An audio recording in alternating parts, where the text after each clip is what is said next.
देखो, इस पूरे लास्ट वीडियो में हम ये पढ़ रहे थे, ये वाला ये टॉपिक हमने यहाँ तक ये पढ़ लिया था। यहाँ तक कर लिया था हमने लास्ट वीडियो में। इस वीडियो में हम यहाँ से स्टार्ट करेंगे। हम पढ़ रहे हैं क्लास 9th का चैप्टर नंबर 12 साउंड। ठीक है, साइंस का physics। तो लास्ट वीडियो में हमने यहाँ तक कर लिया था, अब हम यहाँ से स्टार्ट करेंगे। तो यहाँ ये मैंने पढ़ दिया था, ये पैराग्राफ ये पढ़ दिया था मैंने पूरा, यहाँ तक पढ़ दिया था। तो इसमें पूरे में क्या लिखा हुआ है देखो। ये एक वाइब्रेटिंग ट्यूनिंग फॉर्क है। ठीक है, वाइब्रेटिंग ट्यूनिंग फॉर्क। ये एयर है, ये पास की एयर है। जब ये वाइब्रेट करेगा, तो वाइब्रेट करेगा तो ये एयर को क्या करेगा। देखो, ये वाइब्रेटिंग ट्यूनिंग फॉर्क है। जब ये वाइब्रेट करेगा तो ये एयर को क्या करेगा, पुश करेगा एयर को। जैसे जब ये इस तरफ आएगा ना, तो एयर को इसने धक्का मारा ना, और एयर के जो पार्टिकल्स होंगे ये आपस में पास पास आ जाएंगे। तो ये पास पास पार्टिकल आ जाते हैं ना, इसको हम कहते हैं कंप्रेशन। ठीक है, फिर ये यहाँ पर आया तो इसने कंप्रेशन वाली स्थिति मतलब सिचुएशन क्रिएट कर दी। फिर ये वापस अपनी जगह पे पीछे जाएगा, तो ये रेयर फ्रैक्शन बन जाएगा। ठीक है, तो इस तरह से बनता जाएगा compression rarefaction, compression rarefaction. ठीक है, कंप्रेशन और रेयर फ्रैक्शन बनता जाएगा, और इस ये तब तक बनता जाएगा जब तक आवाज हमारे कानों तक नहीं पहुंच जाती। इस तरीके से जो साउंड है वो ट्रेवल करती है। तो कंप्रेशन को ऐसे दिखा देंगे, रेयर फ्रैक्शन को ऐसे दिखा देंगे, तो एक वेव बन जाती है एक तरह से ऐसे। ये ऐसे वेव बनती है। तो इस पूरे में यही समझा रखा है। ये जो पूरा है ना, इसमें ये समझा रखे हैं, ये देखो। When a vibrating object moves forward, जब वाइब्रेटिंग ऑब्जेक्ट आगे की तरफ मूव करता है, जैसे ट्यूनिंग फॉर्क था, जब ये आगे की तरफ जाएगा, आगे की तरफ, जब ये आगे की तरफ जाएगा, तो ये कंप्रेशन क्या करेगा, एयर को धक्का मारेगा। It pushes and compresses the air. Air को क्या करेगा, पुश करेगा, धक्का मारेगा, और उसको कंप्रेस कर देगा, मतलब पास पास आ जाएंगे उसके particles in front of it, और हाई प्रेशर का रीजन बन जाएगा। हाई प्रेशर प्रेशर कैसे हो गया, जब एयर पार्टिकल बहुत ही पास पास आ जाते हैं तो हाई प्रेशर कहलाते हैं। ठीक है, यहाँ पे लो प्रेशर, ये हाई प्रेशर, ये लो प्रेशर। तो क्वेश्चन ऐसे भी पूछ लेते हैं कि कंप्रेशन में हाई प्रेशर होता है कि लो प्रेशर होता है। इस तरह के भी क्वेश्चंस आ जाते हैं एग्जाम में। ठीक है, फिल इन द ब्लैंक्स में या ट्रू फॉल्स में, तो ध्यान रखना। और जो रेयर फ्रैक्शन होता है इसमें लो प्रेशर होता है। ठीक है, कि पार्टिकल दूर दूर रहते हैं तो लो लो इसमें प्रेशर, और पार्टिकल्स पास पास हैं तो हाई प्रेशर। ठीक है, तो ये कंप्रेशन और रेयर फ्रैक्शन होता रहता है, होता रहता है जब तक आवाज हमारे कानों तक नहीं पहुंचती। अब हम पढ़ेंगे, ये पढ़ रहे थे हम, pressure is related to the number of particles of a medium in a given volume. तो प्रेशर इसने समझा रखा है, प्रेशर क्या होता है, नंबर ऑफ पार्टिकल। तो यहाँ पे हाई प्रेशर क्यों है, क्योंकि यहाँ पे पार्टिकल देखो पास पास ज्यादा है ना। Number of particles of a medium in a given volume, किसी गिवन जगह पे नंबर ऑफ पार्टिकल ज्यादा है, इस जगह पे नंबर ऑफ पार्टिकल ज्यादा है एयर के, तो यहाँ पे हाई प्रेशर हो जाएगा, सिंपल सा। नंबर ऑफ पार्टिकल्स कम होंगे तो low pressure, number of particles यहाँ ज्यादा है high pressure, number of particles कम है लो प्रेशर। तो pressure is related to the number of particles of a medium in a given volume. तो गिवन वॉल्यूम में गिवन जो जगह होती है, वॉल्यूम एक तरह से वही होती है स्पेस। ठीक है, तो जो गिवन जगह है उसके अंदर दी गई जो जगह है, उसमें नंबर ऑफ पार्टिकल ज्यादा है तो high pressure, number of air particle कम है तो low pressure. More density of the particle in the medium gives more pressure and vice versa. More density मतलब ज्यादा पार्टिकल है ना, यहाँ पे देखो, इतनी सी जगह पे ज्यादा पार्टिकल है, इसमें इतनी ही जगह में कम पार्टिकल है, तो वो क्या कहलाएगा, लो प्रेशर हाई प्रेशर। वापस वही चीज समझा रखी है। Thus propagation of sound can be visualised as propagation of density vibrations और pressure vibrations in the medium. तो प्रोपगेशन ऑफ साउंड को इस तरह से भी बोला गया है, density, propagation of density vibration या फिर प्रेशर वाइब्रेशन। ठीक है, मतलब ये high density low density, density जो वाइब्रेशन है ये प्रोपगेट हो रही है, हाई लो फिर हाई लो, इस तरह से पूरी ये प्रोपगेट हो रही है। तो ऐसे ये साउंड, सिंपल सी चीज है, देखो सिंपल भाषा में मैं समझा देती हूँ। Compression rarefaction, compression rarefaction, ये इस तरह से चलता रहता है जब तक आवाज हमारे कानों तक नहीं पहुंचती। कंप्रेशन क्या होता है, सिंपल सी चीज है। जब ये ट्यूनिंग फॉर्क वाइब्रेट करवाते हैं हम इसको, तो ये आगे की तरफ जाएगा, तो इसके आसपास की जो एयर है, एयर के जो पार्टिकल है, वो उनको धक्का मारेगा, धक्का मारेगा तो ये पास पास आ जाएंगे, तो एयर पार्टिकल पास पास आ जाते हैं ना, इसी को कहते हैं कंप्रेशन। फिर ये वापस अपनी जगह पे चला जाता है, तो यहाँ पे दूर दूर हो जाते हैं एयर पार्टिकल, तो इसको कहते हैं रेयर फ्रैक्शन। तो ऐसे बनता जाता है compression, rarefaction, compression, rarefaction. और इस तरीके से जो आवाज है वो हमारे कानों तक पहुंच जाती है। तो इसमें ये इतना सा ध्यान रखना है, और ये ध्यान रखना है कि जहाँ पे कंप्रेशन होगा वहां पे हाई प्रेशर होगा, जहाँ पे रेयर फ्रैक्शन होगा वहां पे लो प्रेशर होगा। सिंपल सी ये बात ध्यान रखनी है। A vibrating object creating a series of compression and rarefaction in the medium। तो vibrating object compression और rarefaction क्या करता है, प्रोड्यूस करता है। ठीक है, सीरीज ऑफ compression और rarefaction। अब बस ये लास्ट टॉपिक पढ़ेंगे हम, ये पढ़ेंगे बस आज। क्वेश्चन कर लेते हैं ये वाला।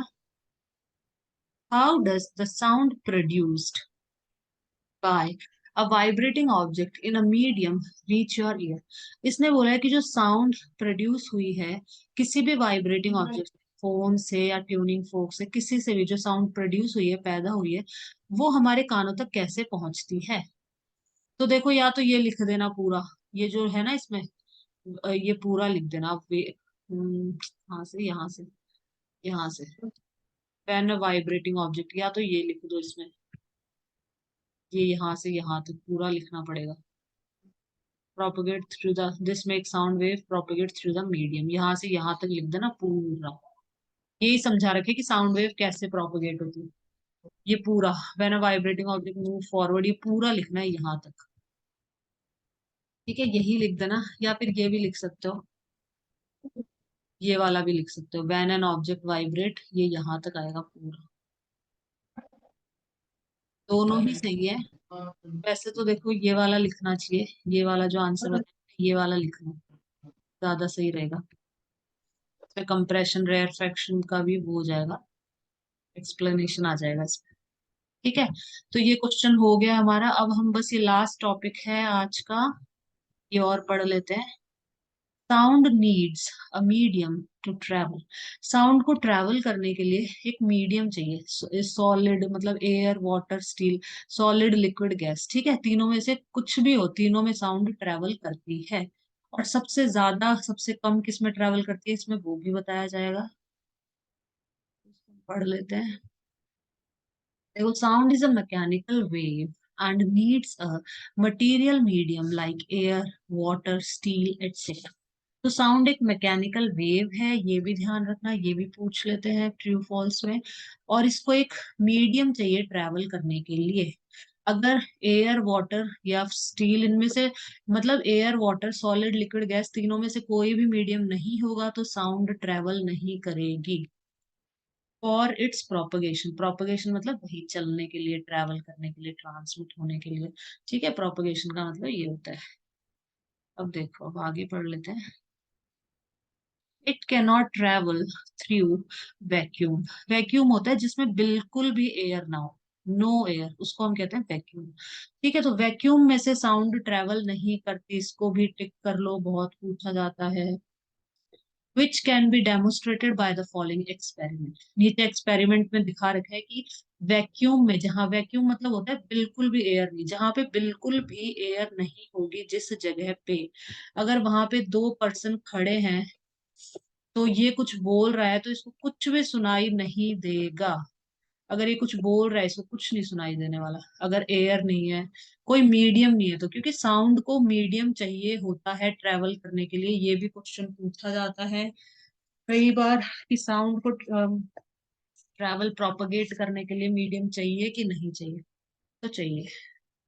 अब ये एक्सपेरिमेंट से हमें समझा रखा है। टेक एन इलेक्ट्रिक बैल, एक इलेक्ट्रिक बैल ले लो। तो ये बैल है ना, ये इलेक्ट्रिक बैल है, इलेक्ट्रॉनिक बैल, ये ले लिए। ठीक है, अब देखो,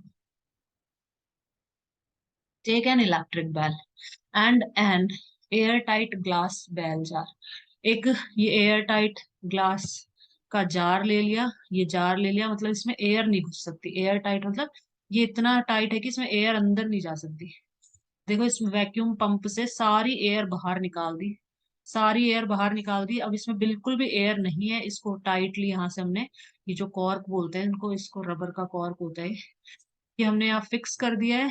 अब एयर ना तो अंदर जाएगी ना बाहर, बाहर तो जा ही नहीं सकती, है ही नहीं इसमें, वैक्यूम पंप से निकाल लिया हमने सारी।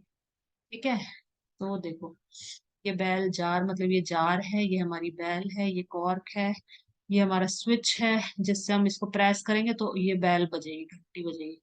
ठीक है, स्विच दबाएंगे तो। अब देखो आगे बढ़ते हैं। अब इस पूरे में चलो पढ़ ही लेते हैं। ठीक है, देखो the electric bell is suspended inside the air tight bell jar. अब इसके अंदर इलेक्ट्रिक बेल को हमने यहाँ पे ये इस तरह से यहाँ पे लटका दिया इसके अंदर। ठीक है, एयर टाइट जार है, इसमें एयर नहीं जा सकती। The bell jar is connected to a vacuum pump. ये नीचे से हमने एक वैक्यूम पंप लगा दिया है यहाँ पे, यहाँ से सारी एयर हम बाहर निकाल लेंगे इसके through, as shown in figure this.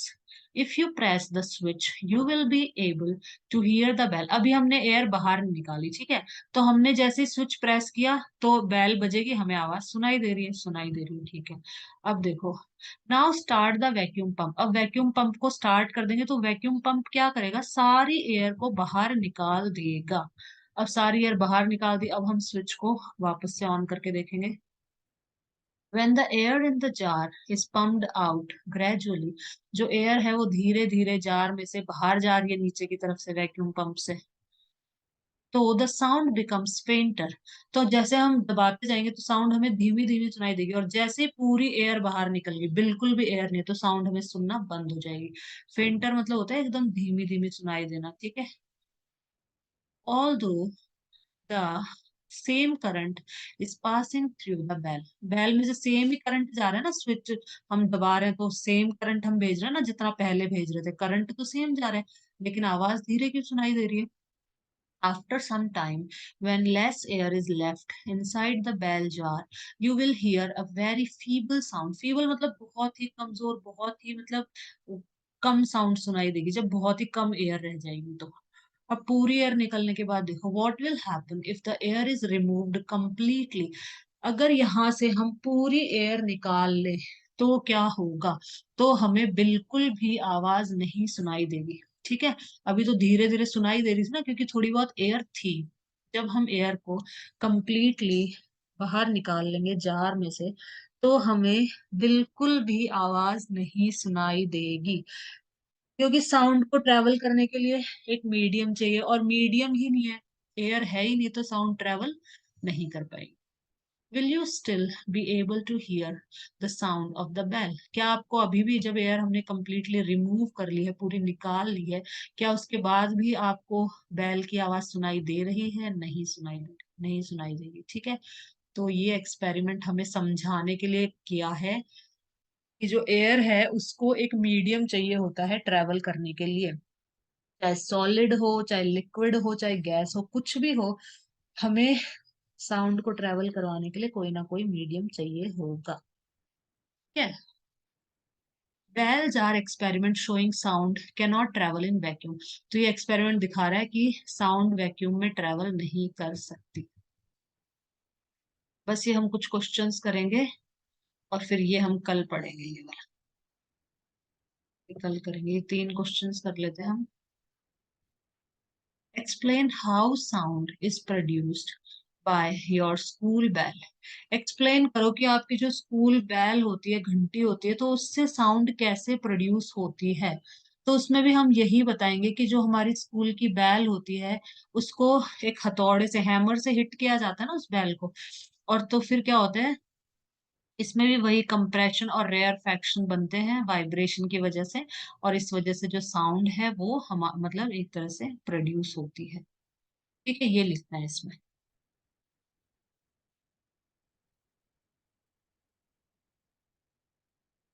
हमारी बैल होती है, इस पे एक हम हथौड़े से मारते हैं ना, इस पे आजकल इलेक्ट्रॉनिक बैल्स आ गई, उसमें भी ऐसे मारा जाता है, स्ट्राइक करवाया जाता है। तो हम स्ट्राइक करते हैं तो इससे क्या होता है, जो एयर के आसपास के पार्टिकल्स हैं, ये वाइब्रेशन, ये जो वाइब्रेशन होगा इसमें, ये क्या करेगा, अपने आसपास की एयर को पुश करेगा, तो कंप्रेशन, फिर रेयर फ्रैक्शन, फिर कंप्रेशन, रेयर फैक्शन, इस तरह से साउंड प्रोड्यूस होती है। Simple. Where why are sound wave called mechanical wave? जो साउंड वेव है इनको मैकेनिकल वेव क्यों कहा जाता है? क्योंकि जो साउंड वेव है इनको क्या चाहिए, एक मीडियम चाहिए प्रोपगेट करने के लिए, मतलब चलने के लिए इनको क्या चाहिए, एक मीडियम चाहिए होता है। इसलिए इसको हम कहते हैं मैकेनिकल वेव। ठीक है।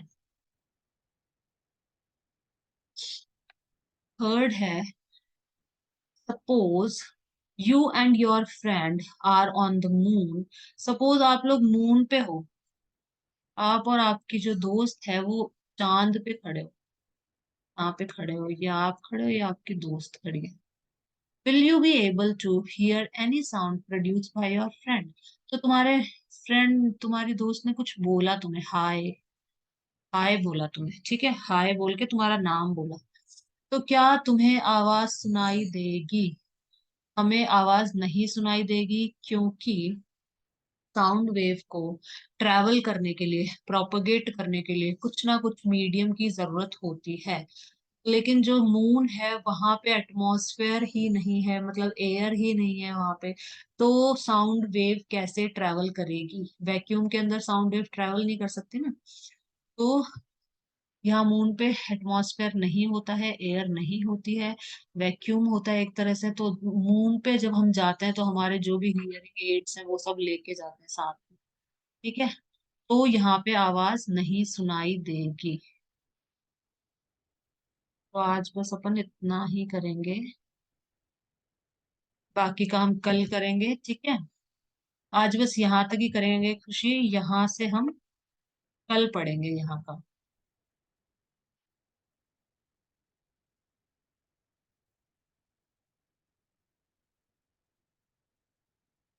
हे गाइस, अगर वीडियो आपको हेल्पफुल लगा हो तो प्लीज वीडियो को लाइक, शेयर और चैनल को सब्सक्राइब कीजिएगा।